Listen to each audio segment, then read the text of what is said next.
Ano sir magiging sitwasyon bukas sir? Well, tomorrow by looking at the weather, tignan mo, medyo maulan. Yung mga police natin, tinitignan natin. We're ensuring that they are equipped with necessary protective gears from getting wet. At saka siyempre magkakaroon ng sipon. And hopefully,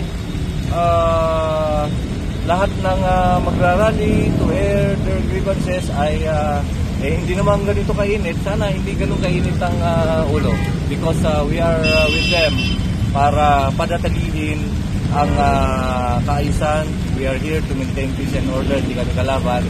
We are ensuring na maayos yung kanilang pagrarally at hindi sila masaktan, lalong-lalo na yung ating mga kababayan. Sana walang gano'n.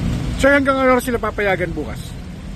Well, there are meron silang permit na binigay, one in the morning and one in the afternoon.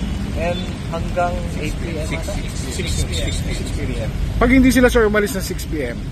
Dapat umalis sila ng 6 p.m. kasi pumirma sila dun eh. Alright. So that's an agreement and it's their permit.